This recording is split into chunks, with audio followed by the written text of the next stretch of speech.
Hello, আসসালামু আলাইকুম। আমরা এসেছি ছোট খামারের গল্প থেকে। ছোট্ট একটা ফার্মের মুরগির অবস্থার বিবরণ নিয়ে। হালকা রক্ত আমাশয়, হালকা এই যে রক্ত আমাশয়, এটার জন্য ব্যাকটিট্যাপ, নাভাকক্স, প্রয়োজনীয় ইত্যাদিমূলক যে ওষুধগুলো লাগে হালকা দিলে মুরগি অনেক ভালো থাকে। আজকে ইনশাল্লাহ মুরগির বয়স 29 দিন। 29 দিনের বয়সের মুরগি সুন্দর আছে, খাবার ঠিকঠাক মতো, খাবার পানি।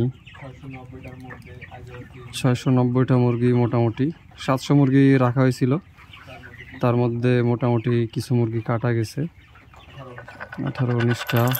এই যে মোটামুটি আছে ঠিকঠাকভাবে, সব এখন আরাম করতেছে। দিনের বেলাতে সবসময় পর্দাগুলো তুলে রাখতে হবে, রৌদ্র যেন ঢুকতে পারে, হাওয়া বাতাস যেন বেরোতে পারে, কোনোভাবে ঘর যেন গ্যাস না হয়। ছোট বড় মুরগিদের কথা না, মুরগির খামারে যদি গ্যাস হয় সেক্ষেত্রে মুরগির অনেক সমস্যা হয়। এই যে এখানে দেখুন, তাহলে বুঝতে পারবেন মুরগিরা আরাম আয়েসে ঠিকঠাকভাবে তাদের মতন করে আছে। এতটুকু থাকলে যথেষ্ট। মুরগি আপাতত সুস্থ আছে ঠিকঠাকভাবে, এই যে খাওয়া দাওয়া করতেছে, কেউ আরাম করতেছে, এই যে কেউ মাটির সাথে খেলতেছে, পাখা দিয়ে আঁচড়াইতেছে। এগুলো সব আরামের পার্টি, এদের খাওয়া দাওয়া কমপ্লিট, বিধায় এরা আরাম করতেছে।